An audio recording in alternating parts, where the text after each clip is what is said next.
आपल्या शहरातील, जिल्ह्यातील आणि राज्यातील ताज्या बातम्या पाहण्यासाठी HPN मराठी न्यूज चॅनलला सबस्क्राइब करा आणि बेल आयकॉनवर क्लिक करा।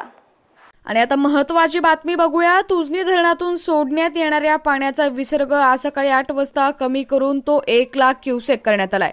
वीरमधून 54,000 क्युसेक पाणी सोडलं जात असून पंढरपूरमधील गोपाळपूर पूल पाण्याखाली गेलाय।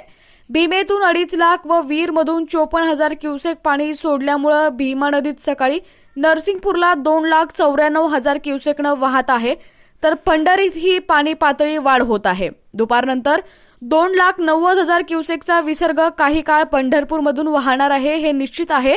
दरम्यान पंढरपूरमध्ये येणाऱ्या व जाणाऱ्या रस्त्याचे ओढे नाले तुडुंब भरून वाहत असून पंढरपूरचा गोपाळपूर पूल ही पाण्याखाली गेलाय। पोलिसांनी दक्षता म्हणून अनेक ठिकाणची वाहतूक ही बंद केली आहे। उजनीतून भीमेला जाणारा जो विसर्ग आहे त्याचं प्रमाण वाढल्याने व गेल्या 2-3 दिवसापासून पंढरपूर शहर व आजूबाजूच्या परिसरामध्ये मोठ्या प्रमाणात पाऊस झाल्यामुळे आपण बघत आहात हा जो गोपाळपूर विजापूर रोड आहे, त्याच प्रकारे पंढरपूर शहरालगतील नवीन पूल अहिल्या पूल हे सध्या पाण्याखाली जाण्याच्या परिस्थितीमध्ये आहेत। हा गोपाळपूर विजापूर रोड ऑलरेडी पाण्याखाली गेलेला आहे। त्याचप्रकारे पंढरपुरातून साताऱ्याला जाणारा रस्ता व पंढरपूर पुणे यातील बरेचशा भागामध्ये पाणी साचलेलं आहे व पूर परिस्थिती निर्माण झालेली आहे। अहिल्या पूल नवीन पूल पुढील 4 ते 5 तासामध्ये पाण्याखाली जाण्याची शक्यता आहे। त्या अनुषंगाने पोलीस विभागाने सर्व ठिकाणी बंदोबस्त तैनात केलेला आहे।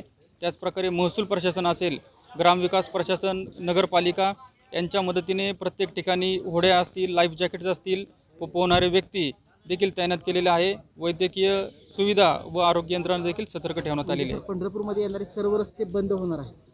बरोबर आहे, पुढील 4 ते 5 तासामध्ये पंढरपुरात येणारे सर्व रस्ते बंद होण्याची शक्यता आहे। सध्या फक्त पंढरपुरातून टेंभुर्णी मार्गे हा एकमेव रस्ता चालू आहे, परंतु पुढील 4 ते 5 तासामध्ये जर पावसाचं प्रमाण वाढत राहिले व उजनीतून येणारा विसर्ग वाढला तर निश्चितपणे तो पूल देखील पाण्याखाली जाऊन सर्व रस्ते बंद होऊ शकतात।